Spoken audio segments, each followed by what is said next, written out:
I'm Bill Bryant, news anchor from WKYT in Lexington. In my 40th year, by the way, at WKYT. What about that, huh? I also have the privilege of hosting Comment on Kentucky for KET, which we explore issues and the politics of the state every Friday night. And I'm thrilled to be back home in Whitley County, by the way. An honor to be here to celebrate this 10th anniversary of SOAR, and also to have the privilege this morning of hosting a discussion about one issue that impacts everyone, not only in Eastern Kentucky, but across the Commonwealth, and that is addiction and our second chance workforce, which is a real opportunity for us to make a difference. We're going to talk about that today. Congressman Rogers has been a longtime champion in the battle to save lives and combat the drug abuse epidemic. He could not be with us today. We know what's going on, right? Busy in Washington with a lot going on, but he invited our panelists to join this important discussion today. And at this point, we are going to welcome them to the stage. Dr. Nora Volkow is director of the National Institute of Drug Abuse. You just heard from her, and we're going to get her insights here today. Welcome her.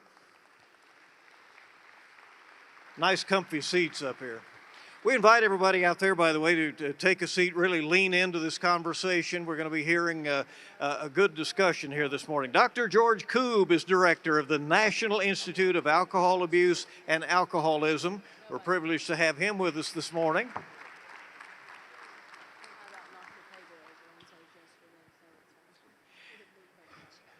Brandy Hahn is here, Workforce Recovery Program Manager for the Kentucky Chamber of Commerce Foundation. Very important piece of this work.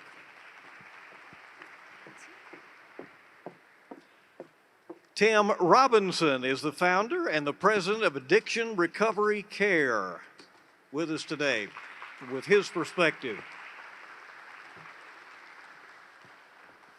And Colby Hall is the executive director of Shaping Our Appalachian Region, SOAR. And here on this 10th anniversary, we welcome him to the stage to be a part of our discussion this morning. So again, let's welcome all of our guests. We're getting ready for this discussion. We're going to be jumping right into it in just a moment. And we will talk about what we're here to discuss this morning. And Dr. Volkow, thank you. Enjoyed your talk just a minute ago. Some good perspective. You're one of the leading global researchers on drug abuse, and your team has helped lead the National Institute of Health's HEAL program. It's helping to end addiction long-term, an initiative that's gone on in Eastern Kentucky since 2018, focused on improvement strategies. Are you seeing evidence of long-term recovery increasing in America? The question, I wish I could say to that question, are we seeing, based on the data, increases in focus on recovery in America? The answer is we are seeing some, but it's still very, very limited. And in terms of actually, for example, even there is a lot of work in the field of science that is needed to start by defining what is it that we even describe by recovery. What does it mean to recover? From what we understand in healthcare is the ability of someone not just to stop taking drugs, but importantly to reinsert themselves into the community as a member that participates in it. That is ultimately the aim of recovery. And we are still seeing many practices across many places because of discrimination is making it much harder for people that are on treatment to achieve recovery. So I hope that when someone asks me that question 3 or 5 years from now, I can say we're seeing a significant increase in the recovery of individuals in America. We have a lot to do. We look for better answers ahead, right? Yeah. Right. Dr. Koob, talk more about what we know about what sustains long-term recovery from alcohol use disorder, as well as what we don't know and what research you're doing to try to find out. So we know a good bit about some of the factors that sustain long-term recovery, and they actually dovetail with exactly what Nora was just talking about. For example, stable employment and housing conditions, social support, learning coping skills, participation in mutual help groups, think of Alcoholics Anonymous or Smart Recovery, strong motivation for recovery, and high self-efficacy. These are factors that all contribute to recovery. The one thing I wanted to mention very quickly is, from a research perspective though, we have been struggling with how to define recovery in the alcohol field so that we can actually chart some of these factors and follow people through recovery. And so a year ago, we came up with an operational definition of recovery, which is remission. That means removal of the criteria for an alcohol use disorder as defined by the American Psychiatric Association, but also a decrease in or an elimination of heavy drinking. But you can still have a slip in our operational definition and still be in recovery. And so what we're trying to argue here is a form of harm reduction. And this is the same approach that Dr. Volkow is taking at NIDA. We're looking at more harm reduction approaches to move people into recovery. It doesn't have to be complete 100% abstinence, in other words. Thank you. Tim Robinson again with Addiction Recovery Care. We all hear the stories that employers are struggling to find candidates for jobs, and then once they get applicants, they have trouble getting candidates who can pass a drug test. What does the data say about how addiction is impacting the workforce participation here in the Commonwealth? Thanks, Bill. We all hear anecdotally that employers are having a hard time finding people that can pass a drug screen, and that they'll interview dozens and dozens of candidates before somebody can pass a drug screen. We all anecdotally hear that. And so there's been quite a bit of research and 2 studies that I really look to that talk about this. Is the Ohio State and the Brookings Institute both studied workforce participation. And one of the things that they found was that the biggest gap in our workforce today is prime age working men 25 to 55. And that is at a historic low in modern time, that many prime age working men are not working. And so here's what that research found is that of those prime age working men, 50% were taking pain medication every single day. Every single day they were taking pain medication. So that's a big number. But then what was really disturbing... Go back, will you underscore that for me again, that stat? So of prime age working men that are not in the workforce today, 50% of them are taking pain medication every single day. And so that's an alarming number. Sure. But the really disturbing number that points to why addiction is a big part of our workforce participation problem is that only 2/3 of that half had a prescription. So that meant 1/3 of the half they were taking illicit street drugs. Now, both of those studies were self-report studies, and we've got 2 of the leading experts in the country here, and anybody that does research will tell you that self-reported studies are understated. So it may be up to 1/3 off. We may be looking at half of our prime age working men that are not in the workforce are taking pain medications, opioids, opiates every single day. Interesting. Brandy Hahn, the Workforce Recovery Program Manager for the Kentucky Chamber of Commerce. Good to see you. Why is it fair chance hiring and workforce recovery essential for businesses today? We know this workforce issue is quite a hill to climb. Absolutely. Workforce participation in the state of Kentucky is the 7th lowest in the nation, which is alarming. While that didn't happen overnight, and there are many contributing factors like child care and aging workforce, the substance use disorder problem is significant. And so we really need to work with businesses to educate them. We are lucky here in Kentucky. We have folks like Congressman Rogers and Van Ingram with the Office of Drug Control Policy who see the work that we're doing through the chamber and are helping us with these initiatives to educate businesses about how they can hire this population back into their workforce and be educated about the barriers that they face as they're coming back into the workforce. While the data is staggering, it has to be looked at as an opportunity. That we have able-bodied people in our state that are really ready to go to work. We have 2 jobs available for every job seeker in our state. And so we have an opportunity here to capitalize. The people that we're seeing coming back into these jobs are very appreciative of the opportunity. National statistics are starting to come out, 15% less turnover, significantly less days missed with those hiring out of these targeted populations. And we know that the number one contributing factor to recidivism is employment. So I think it's the business world's opportunity to capitalize on some great folks to put into the workforce and get some benefits on their end. The ROI is definitely there.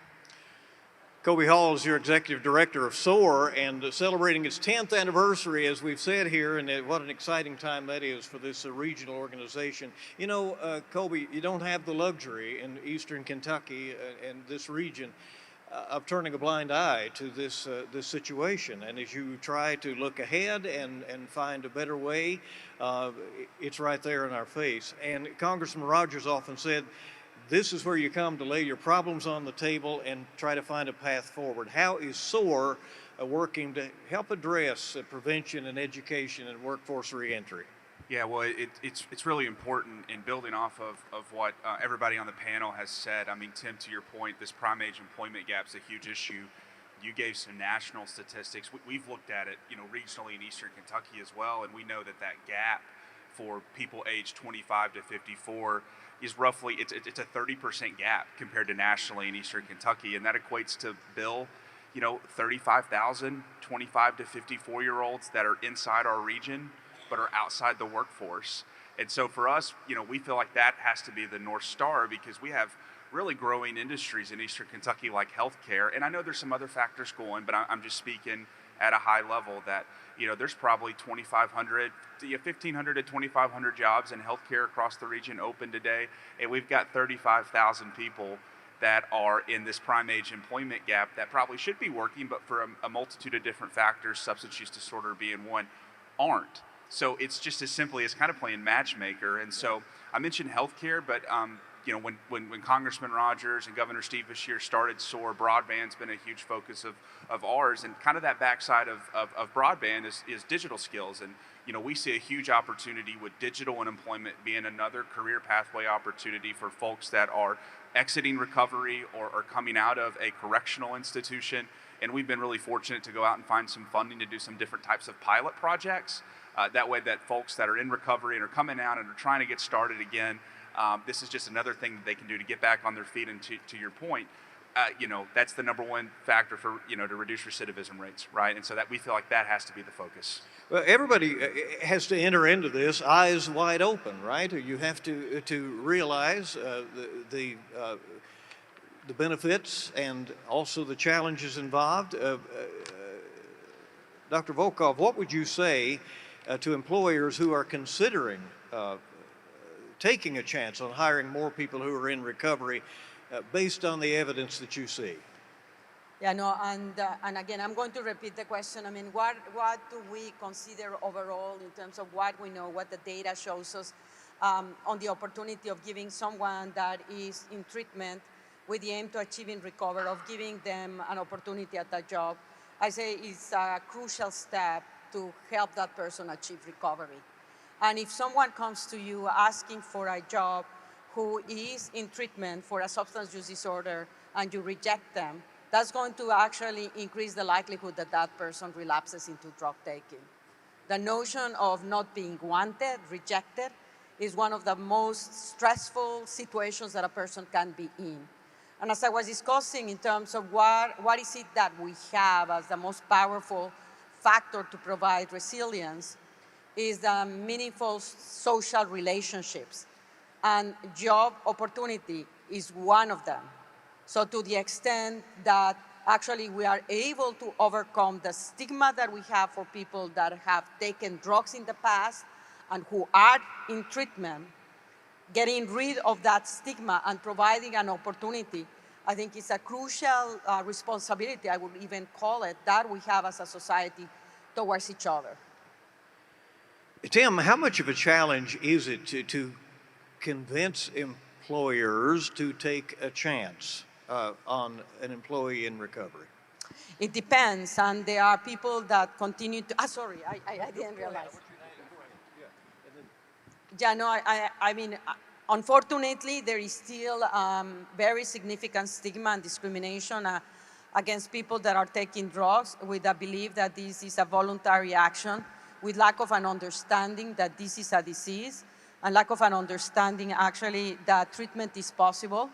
And that leads many to automatically just reject the chance to give someone that wants to get a job as part of their recovery and as part to contribute to other communities, that opportunity. So unfortunately, in some places it's better than in others, but it's still quite significant of a challenge. Tim? So Bill, one of the challenges is that we've spent decades talking about drug-free workplaces. So a lot of the HR policies, a lot of the things that people have been taught about drug use in the workplace now has to be challenged because our workforce participation is so low, and a lot of employers, what's really making them look at second chance employees is because of desperation of needing workers. And so in Kentucky, we have the leading chamber of commerce in the nation on this issue. What they're doing with the Fair Chance Academy is being copied by other chambers across the country.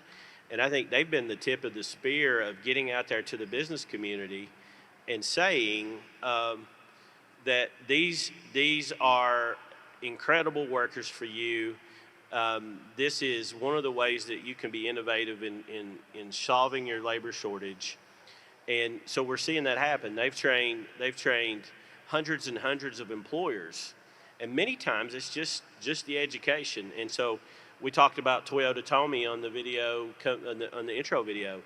They sent their HR team through the Fair Chance Academy, and it totally changed their perspective, then made them feel like that they were equipped to be able to do that. And so now we're seeing that working. And you know, the good thing about Kentucky, sometimes addiction is, it seems hopeless because we see the numbers, but you're sitting in Eastern Kentucky, which is I believe the laboratory for national solutions. And not only did SOAR celebrate 10 years this year, but Operation Unite also celebrated 20 years this year. And I think Congressman Rogers' work and Unite has plowed the ground to allow things to happen in East Kentucky, and then for partnerships to form like with the Chamber and other healthcare organizations like Packville Medical Center and Mountain Comprehensive Health Corporation, to where we really have a great environment here so solutions like what you're talking about can happen.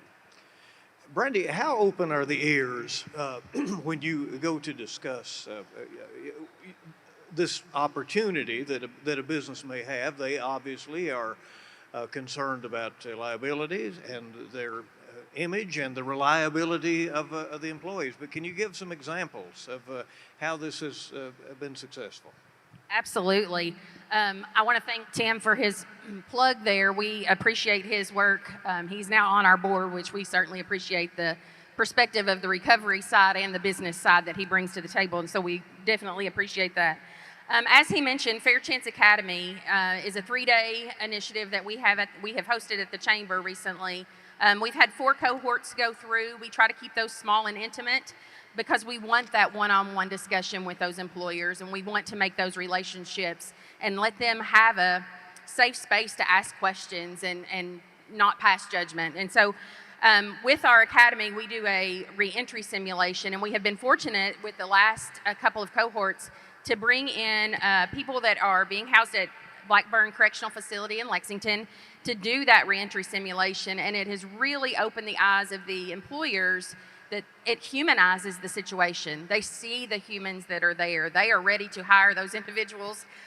We have to kind of shoo them out the door saying, you know, we've got other things to do, but they are really excited about the opportunity to see where those opportunities can take the folks that are incarcerated there.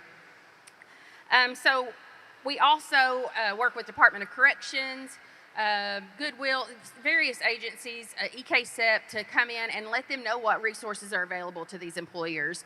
They're not going in it with no help. There's lots of resources for them. And obviously it's a business decision. There has to be a return on investment. And so national statistics are starting to come out, and we're starting to see more businesses jump on and champion for this. We'll use the example of Toyotomi. I keep in touch with Brandon Wilson, who is on the video. One of the folks that they have hired from Crown Recovery now owns a home and is contributing back to society. That's just one example of many cases in the Toyotomi example. We were at SHRM this year, and we learned that SOAR Summit in Bardstown, another partnership with ARC, and other recovery facilities, have hired 100 individuals out of recovery in the last year since they graduated from Fair Chance Academy. 97% success rate. I would put that up against any statistic of any HR department in any business. These people are grateful for an opportunity. They appreciate getting the job. And so I just encourage employers to really look at the Fair Chance Academy. We had one graduate come through and say, I've been a Fair Chance employer for years. I had no idea these resources were out here and available for me. And so knowing that and equipping them with the knowledge really has changed the outlook for a lot of people. And as we're seeing that success, it's growing across the state. Colby, this was in the shadows for many years, and it was, and obviously as a society, early on, we tried to jail our way out of this, and we tried to ignore it for a time.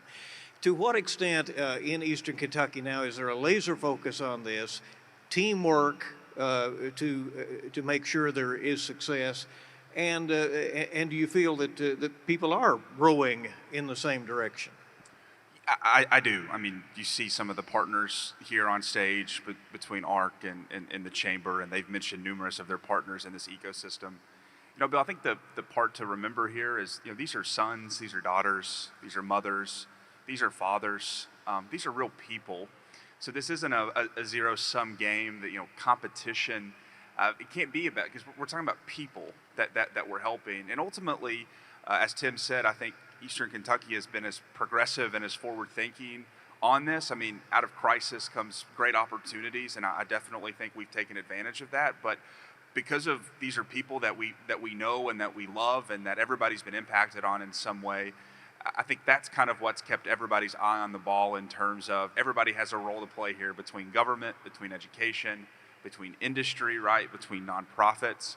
And I really think that everybody is pulling in that same direction when we talk about getting more of these folks back on their feet, a second chance, a third chance, a fourth chance, a fifth chance. And there's a more on a philosophical thing there that's a part of Eastern Kentucky's culture, which is that nobody deserves to be counted out. And we really see that at SOAR. We feel that with our partners. And so, yeah, I think the answer to your question is a resounding yes. Yeah. Well, it's a staggering number of people who could be in the workforce if we get this all worked out. Dr. Koob, in your 10 talk yesterday, you talked about how alcohol is often used to cope with emotional and physical pain. And can you talk more about how the overlap, how alcohol misuse overlaps with substance abuse and sometimes mental health disorders, and what that means for treatment and recovery, and maybe the shifting focus there has to be? So alcohol is highly comorbid with mental health conditions in general. It complicates the treatment of alcohol use disorder, but it also complicates the treatment of mental health disorders, and it complicates the treatment of a co-occurring substance use disorder with, say, opioids. We also know, as I said yesterday, that opioids and alcohol, when combined, 2 + 2 = 5 when it comes to respiratory depression and death.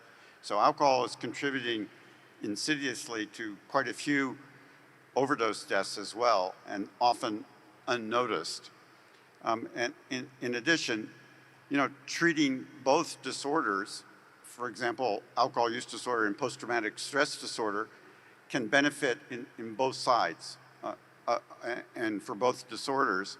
And we're looking into this kind of co-treatment in the context of not only mental disorders, but physical disorders like liver disease, as I said yesterday. So The liver docs are now on board, and part of treatment for your liver disease is likely to be treatment for alcohol use disorder in the near future.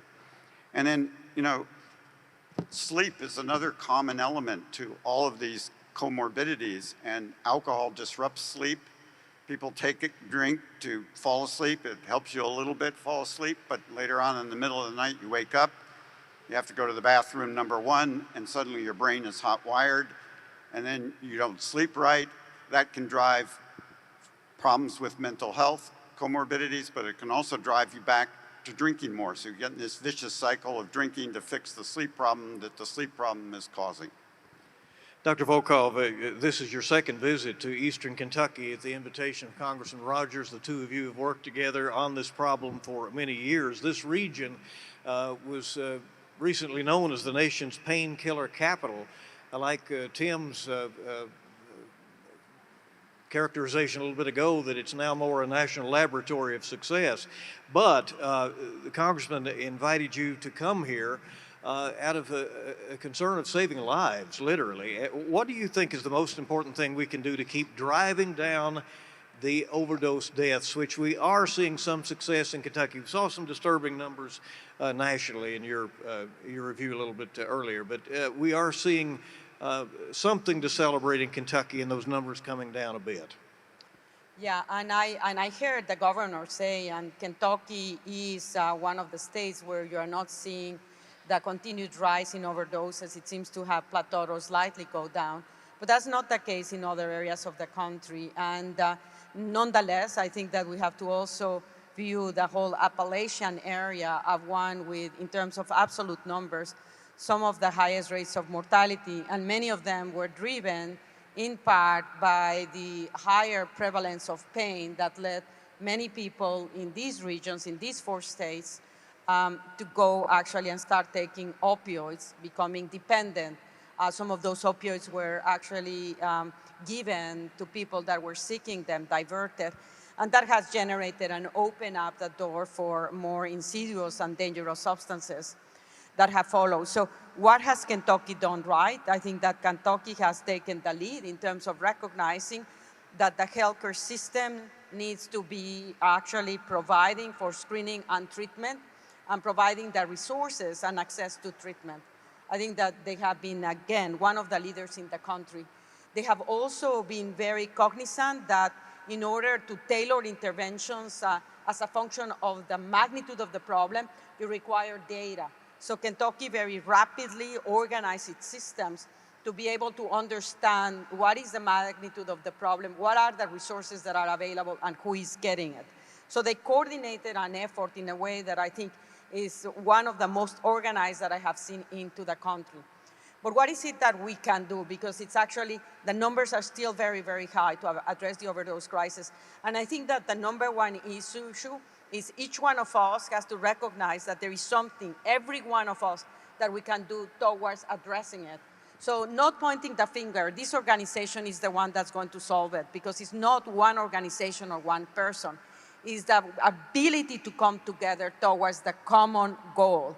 What each person can bring is, of course, very different. But as we are discussing the issue of the employers, what is it that they can do?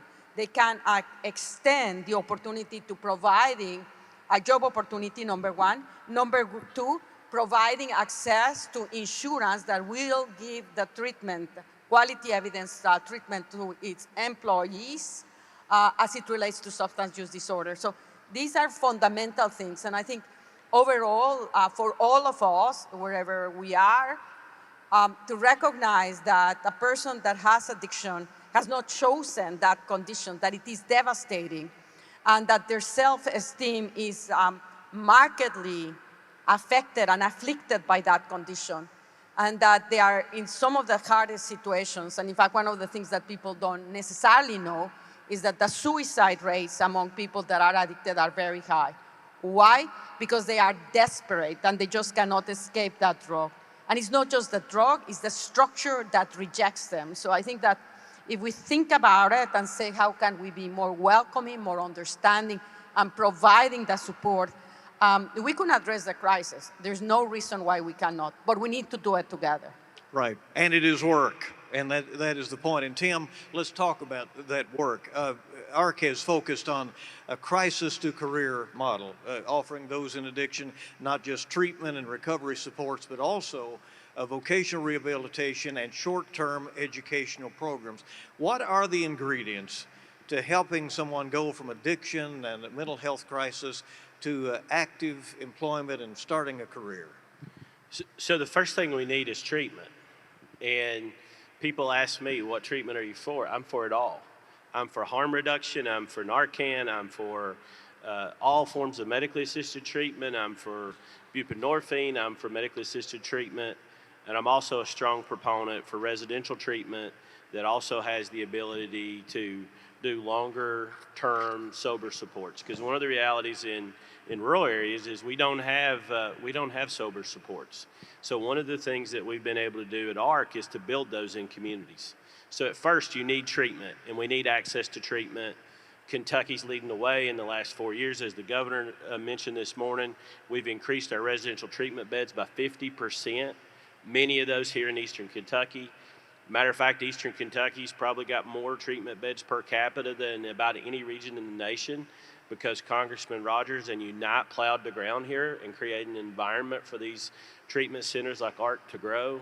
So you need treatment. The second thing you need is you gotta start building recovery capital for people. You've got to help them understand that they need to be plugged into a 12-step community. They needed to be plugged into other social supports like Celebrate Recovery or their local church. They need to find a sponsor. They need to find other folks who are walking just a little ahead of them and being able to walk out to recovery. Then the thing that we found has made the biggest difference in treatment motivation is a job opportunity, and not just a job in a minimum wage job. There's people that talk about that, but the problem is a petty drug deal can make them more than a month's worth of wages in a minimum wage job. So we at ARC say crisis to career. That's what you saw up there with Toyota Tommy earlier. We're taking people who are addicted, we're training them as welders in Louisa, Kentucky, and we're putting them to work for a Toyota subsidiary. Now, almost 20 people in recovery have went from most of them homeless, 85% homeless, to now working on an assembly line. And Kentucky's becoming a major manufacturing site in the automotive world. We've had some of the biggest economic development wins we've ever had with the new battery plant that's coming to Hardin County, and we're going to need more workers. So you got to have that piece, vocational rehabilitation. A lot of folks have never had an opportunity to have the hope of a career.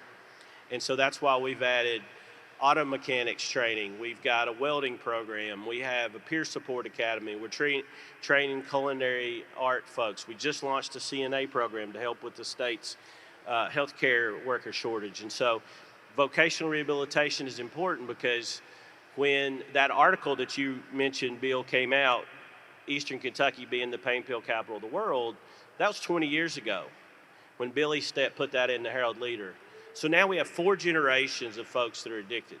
We've actually treated 3 generations in our facilities: granddaughter, mom, and grandmother, mother, and granddaughter, all in our facilities, because now we've had this opioid crisis going on so long. So you have to have that vocational rehabilitation, because we don't have the era of folks in Eastern Kentucky watching their dad go to work in the coal mines and mom go work in the local county clerk's office and being able to have gainful employment. So we're having to do complete vocational rehabilitation. Then we also have to make access to job training that's going to add a career. Careers that they're going to be able to live a living wage. And what we saw there at Toyota Tommy now, 19 employees, 8 have already went from a staff agency to working full-time at a Toyota subsidiary. We're seeing it in all kinds of things. Half of our workforce, we have 1,000 employees, are in recovery. 1/3 of our 1,000 employees were former clients. And that's the other thing, is people in addiction want to join the treatment field, and we need them. There's a shortage of behavioral health and mental health workers in our state, and we're taking one of our worst problems, drug addiction, and turning it into an economic development opportunity. Just like in my home county, in Lawrence County, we were the only county in central Appalachia that grew in the last census. And we did that with 500 new healthcare workers working in the behavioral health field. Well, a remarkable success there.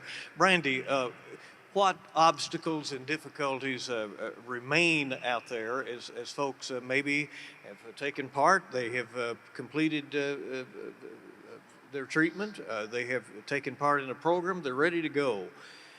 And businesses realize they could use their skills, but there still is a lot to work through. Absolutely. And that is the big charge at the Chamber, is preparing those businesses. We say all the time the biggest hurdle is communication and expectation mitigation. And so we really try to inform businesses, but we really work with both sides of the coin, the business community and the source of talent. We have the KTEP program, which is the Kentucky Transformational Employment Program. It is birthed out of legislation in 2020 that provides those civil liability protections for businesses that are working with those in substance use disorder. And so we work with those companies to develop policy, work on creating a culture in which these roles will work in that community. So we want to make sure that not only is the business prepared, but that the recovery facilities and the facilities of incarceration that we're working with prepare their talent for that business. And so there's a constant open line of communication. And so I think the biggest part there is just having that open door, open communication about what the training needs are from the business, and then what the training needs and expectations are with the recovery facilities. And we like to say we often make a love connection there. Well, then do employers, in your view, have a continuing responsibility in the recovery process of their newly hired employees? Absolutely, and that's what we want them to understand. It is a process, and there are tons of resources available to them. I think the biggest, one of the biggest issues that we say is culture within that organization. Make those options available. Let them know there are treatment options. Let them know that they can come to their employer. A recent statistic came out that 70% of those in substance use disorder are already in the workplace. And so they're there already. And so if they test positive on a screening, let's put them into recovery. Don't lose that employee that may have been with you for 15 or 20 years who's very well trained because they've gotten into a substance use disorder, maybe because of prescribed opioids or whatever the case may be. So I think it's just important to make sure that they understand the logic behind the brain disease and keep that continuation of that treatment going as long as they want these employers to participate. Colby, again, this is my home region, it's yours. I'm excited about the future. Yesterday, you had some very interesting topics here, as I understand it, e-commerce and esports and getting folks involved in so many ways. But to what extent, and you and I used this term, we were talking on the phone to set this up, is this an albatross on our region? Still a challenge, still something that is going to have to be dealt with, at least in the short term, if not the long term. Yeah, but I think you hear Bill on the stage here today. Nobody's doing, we're doing a better job or as good of a job as anybody in the country. And I think some of these really powerful stories, the video that are, we hear the stories in some of our other recovery partners in the region. Again, Bill, these are real people that they're fighting through, they're battling through, and we all deal with things in different ways, and this just happens to be the hurdle that's in front of some of these people that are in our communities. But the reality is we have to have them. We talk a lot about SOAR, just people being the solution for Eastern Kentucky. We need people, and we know some of the population statistics, what we're up against. We can't write these people off, right, that are in recovery. We don't have that luxury, right? So it's really, really imperative. But if we focus on what's working and some of the success stories, that albatross becomes, well, we got dealt this is what we did, and this is how we made it through and made something of it.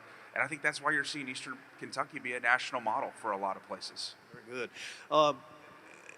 We're so privileged to have these national experts here in Dr. Koob and Dr. Volkow. So I would ask each of you, what is your charge today to this group to continue their commitment to progress in the area, to continue to look for ways to help people re-enter the workforce and society?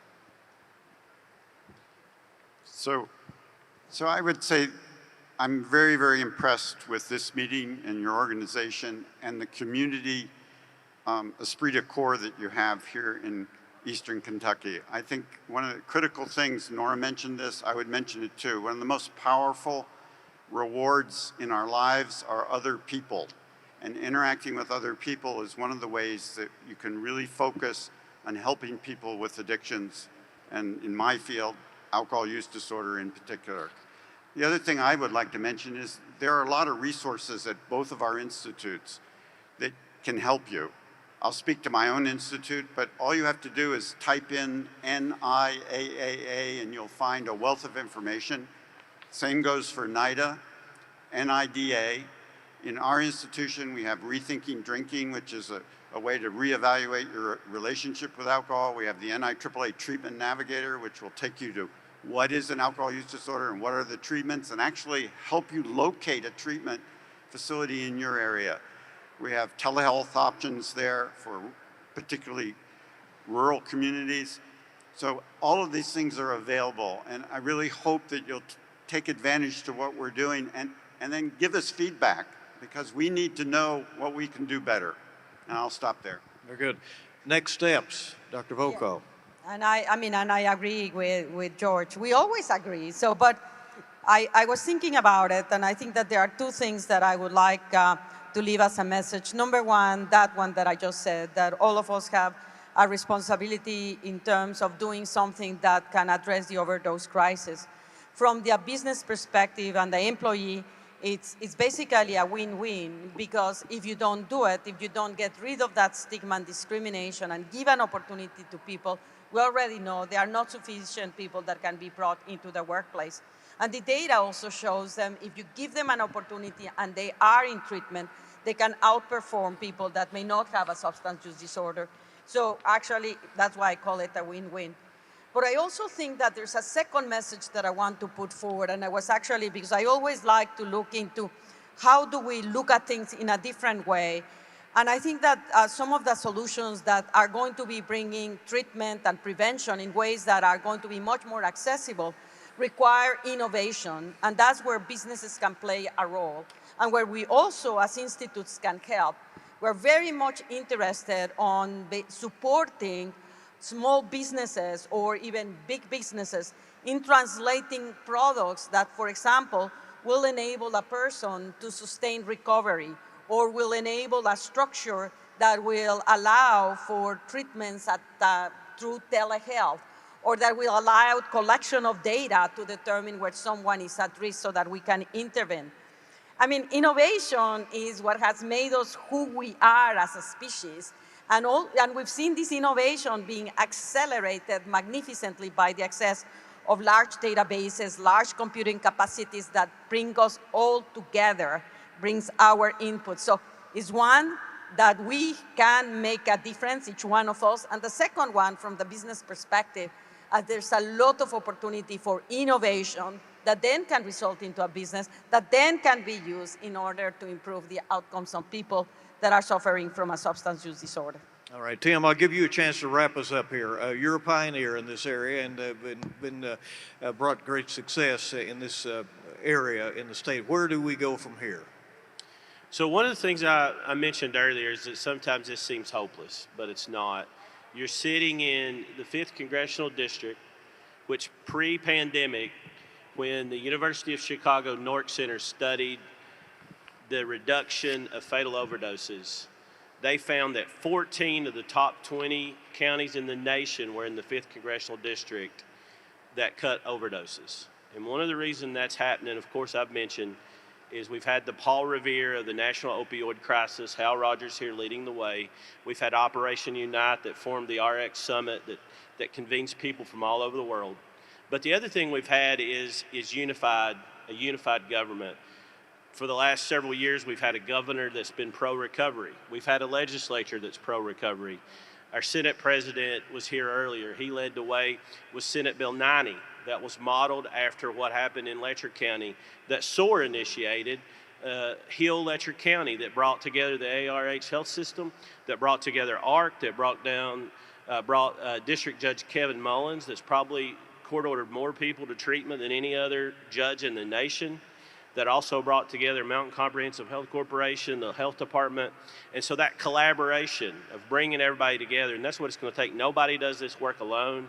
And our government leaders have put this issue above politics, from our congressman to our legislature to our governor, and then everybody in this room has been working on this. Our great hospital systems like Pikeville Medical and ARH, everybody's working together, and that's going to be the biggest thing we need forward, is that we're going to get out of this. We're getting out of it. We're making progress. We cut overdoses again last year in Kentucky. We were winning before the pandemic, and we're going to win in this issue again. Good to hear. And please help me thank our expert panel for being part of this discussion today. Very important discussion that we've had. If you'd like more information about, you can contact any of these groups or institutes, or certainly contact Colby Hall at the SOAR office, or visit SOAR-ky.org for more information. And Colby, of course, would be very glad to assist you with that.